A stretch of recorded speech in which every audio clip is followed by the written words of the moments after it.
Welcome to CBSEasy. All right, welcome everyone. Today, we're going to tackle a really big idea, one that's absolutely crucial for your board exams: development.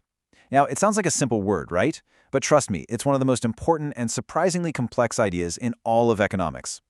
So, let's just dive right into it. What does development really mean? I mean, it seems straightforward, doesn't it? We hear this word thrown around all the time. But here's the thing. In economics, what it means is actually super complex. It's deeply personal, and get this, it can mean something totally different from one person to the next. And these two images, they show this contrast perfectly. For some people, development looks like this, right? It's the bustling city life, the cars, the high-rise apartments, all the modern stuff. But for the folks in the other picture, development is about something way more fundamental. It's about getting fair wages, having a secure job, and just a decent place to live, you know? It's the same exact word, but it's describing two completely different realities. Okay, so to really get a grip on this topic, especially for your exams, we need a plan. Here's our roadmap. First up, we're going to figure out what development even is. Then, we'll look at the classic way to measure it, with money. After that, we'll see why money isn't the whole story. And finally, we'll ask the biggest question of all: can our progress actually last? All right, let's jump into section 1. Now, if there's one thing you take away from this first part for your exams, let it be this: there is no single, universal definition of development. It's all, and I mean all, about perspective. And you can see that right here. A person's situation in life completely changes what their goals are. For a landless rural laborer, what's development? It's simple: more work, better pay. But for a successful farmer, well, they're thinking about higher prices for their crops, maybe even sending their kids to study abroad. And then you have someone like a girl from a rich city family. For her, development might just mean having the same freedom her brother has. See? Everyone's idea of moving forward is totally unique. And this leads to a really crucial point, and this is a classic exam question, so listen up. What is development for one person might not be development at all for someone else. In fact, it can even be destructive. Think about it. Building a huge dam might be fantastic development for a city that needs electricity. But for the local communities whose villages get flooded and their whole way of life is destroyed, for them, it's not development, it's a disaster. Okay, so this creates a massive problem, right? If everyone's goals are so different, how on earth do you measure development for a whole country? Well, for a long time, economists had a go-to answer, a simple metric they turned to. I mean, just think about that challenge for a second. You've got millions of people, each with their own dreams and goals. How do you boil all of that down into one single number to compare countries? For decades, the answer was pretty simple. You just follow the money.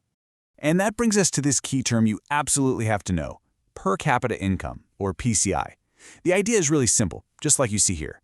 You take the total income of a country and divide it by the total number of people. Boom, you get an average income. It's a single number that lets you do a quick comparison between countries. And hey, this isn't just some random textbook thing. Huge organizations like the World Bank use this exact metric. If you look at the data here, they classify countries as high income if their PCI is over $63,000 a year. And where does India fit in? Well, we're in the low middle income category. But, and this is a huge but, is that the whole story? Does an average income number really tell you everything you need to know about a country's development? This is the exact kind of critical thinking question you'll get on your exams, because as we're about to see, averages can be incredibly misleading. And here it is, the single biggest flaw of using per capita income. And I'm telling you, this is a classic exam question. It completely hides how that income is actually spread out among the people. An average can look great on paper, but it tells you nothing about inequality. You could have a super high PCI because a tiny group of people are billionaires while almost everyone else is living in poverty. The average hides the truth. So, once people realized how limited PCI was, they knew they needed a better way to measure development. And that brings us to our third section, where we go beyond just income to get a much more complete picture. And this case study right here, it just brilliantly shows why money isn't everything. Let's look at a comparison within India itself. Haryana versus Kerala. Now, if you only look at per capita income, Haryana is higher. So you'd think, okay, Haryana is more developed. But hold on, look closer. Kerala has a lower infant mortality rate, meaning fewer babies die, and a higher literacy rate. So even with less money on average, people in Kerala are generally living healthier, more educated lives. That's a huge deal. It was exactly this kind of problem that led the United Nations Development Program, or the UNDP, to create something new. It's called the Human Development Index, the HDI. And instead of just looking at money, the HDI looks at three key things together: health, measured by life expectancy; education, measured by years of schooling; and, yes, standard of living, which uses income. It gives us a much richer, more human-centered view. So, let's put this HDI to the test, shall we? Let's look at our own neighborhood. The results might actually surprise you.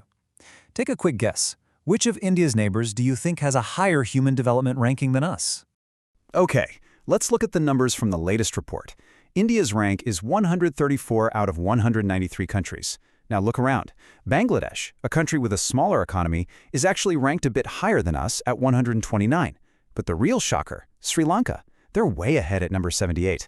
And just look at their life expectancy. It's significantly higher than ours. Pretty eye-opening, right? And this drives home a point that is so important for you to understand, especially for your exams. Having a giant economy doesn't automatically mean a better quality of life for everyone.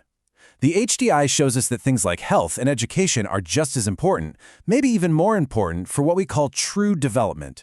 Okay, but let's say a country has it all. A high income, a great HDI rank, they're at the top.